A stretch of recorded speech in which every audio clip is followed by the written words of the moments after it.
Ma première question, en fait, euh, qu'est-ce qui a changé en fait avec le Covid et comment a été le rôle des institutions multilatérales en général, l'UFMI en particulier en Tunisie, dans ce contexte assez singulier? À vous la parole.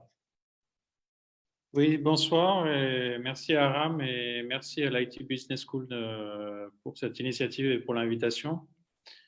Peut-être avant de passer aux aspects purement plus économiques, je voudrais saluer aussi le rôle et le travail des autorités sanitaires et des personnels de santé en Tunisie qui ont fait un excellent travail dans des conditions très, très difficiles. Euh, Alors, effectivement, on en a un petit peu parlé avant. C'est une crise qui est… toutes les crises sont uniques, hein, dans toutes des spécificités, mais d'une certaine façon, c'est une crise qui est particulièrement unique, si on peut dire ça, dans le sens où, d'une part, elle est simultanée sur tout la plupart des pays avancés, les pays émergents, donc sur l'ensemble de l'économie mondiale, ce qui est assez rare. Elle est très rapide, donc la vitesse de diffusion de cette crise est extrêmement rapide, à la fois au niveau sanitaire évidemment, mais aussi au niveau économique. Une des raisons pour lesquelles cette diffusion est très rapide et qu'elle a en fait touché l'économie réelle, si on peut dire, avant, très en amont et tout de suite. Et en particulier, c'est-à-dire que par exemple, si on fait la comparaison avec la crise de 2008, où on avait une crise financière qui s'est peu à peu propagée dans la sphère réelle, on a eu une augmentation, par exemple, immédiate, en particulier dans certains pays, du chômage ou du chômage partiel.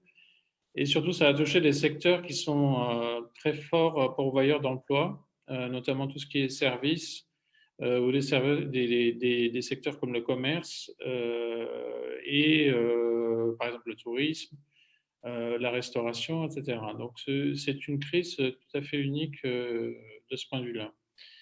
Il y a aussi évidemment une grande incertitude liée à cette crise. Et cette incertitude, elle est liée à la fois à la difficulté d'estimer la fin du choc qui est à l'origine de cette crise économique, donc l'aspect pandémique et sanitaire, donc on maîtrise encore mal. Et puis, il y a une incertitude sur aussi l'effet de mesures ou de situations qu'on n'a pas, sur lesquelles on a assez peu de recul, hein. Par exemple, l'impact du confinement sur l'activité économique, c'est quelque chose qui est finalement, même si on a d'autres expériences qu'on peut utiliser, pour avoir un jugement, c'est assez difficile. On commence à en avoir un à partir des données des pays les plus avancés, qui ont été certains qui ont été les plus touchés, mais ça reste quand même très, très difficile à estimer. Alors, sur le rôle respectif des institutions multilatérales dans cette crise, ça rejoint en fait le rôle qui était déjà existant, on a tout un ensemble d'institutions multilatérales qui ont toutes un peu un rôle différent. S'agissant du FMI, comme d'ailleurs de la Banque mondiale, nous sommes des institutions spécialisées du système des Nations Unies. Et dans le cadre de cette crise, on a évidemment beaucoup travaillé ensemble dès le début, que ce soit au niveau global ou au niveau plus local. Et en tout cas, en ce qui nous concerne, nous avons beaucoup travaillé avec nos collègues, par exemple des Nations Unies, l'OMS, qui est aussi une organisation des Nations Unies, l'UNICEF, etc., pour travailler le plus possible ensemble, estimer l'impact de cette crise, estimer les besoins en particulier. Ça a été particulièrement utile pour qu'on on puisse avoir une idée des besoins en matière de dépenses de santé notamment et des dépenses sociales. Et donc cette coopération était renforcée. Évidemment, dans toute crise globale, toute crise globale mène à une réflexion aussi sur le rôle des institutions multilatérales, ce qu'elles peuvent faire, ce qu'elles ne peuvent pas faire. Mais aussi, je pense que c'est un bon rappel de l'importance de la coopération entre pays. Et les institutions multilatérales fournissent ce forum qui permet la coopération entre pays, qui parfois a tendance à se déliter dans ces périodes de crise, où le réflexe est plutôt celui du repli plutôt que celui du dialogue. Alors, s'agissant du FMI dans cette crise et sur la gestion de cette crise, comme on a commencé un peu à l'évoquer tout à l'heure, nous avons réagi, je pense, assez vite, aussi bien au niveau de l'institution elle-même de manière générale, et notamment sur ces instruments de financement. On a essayé d'adapter à cette crise.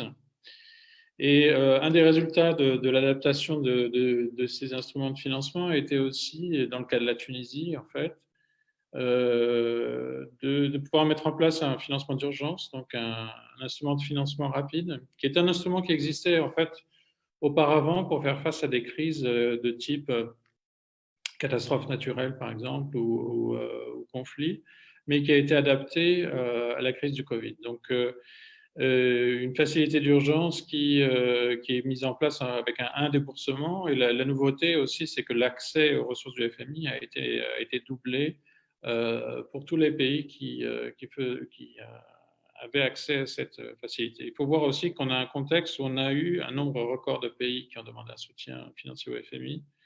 Plus de 100 pays ont fait une demande. Et la Tunisie, en fait, a été la première à bénéficier de ce doublement des possibilités d'accès à ces ressources et a été aussi le premier pays dans la région MENA à bénéficier de ce type de prêt.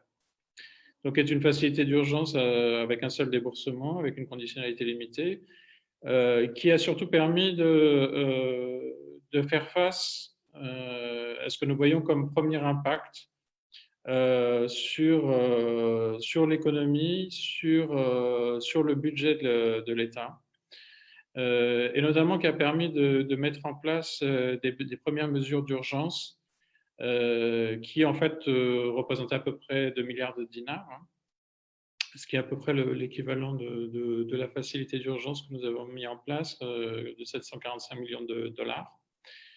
Donc voilà, ça c'était, je dis, c'est un peu cette phase d'urgence que nous avons traitée, et je pense qu'on pourra parler après, plus avant de la période après Covid. Merci.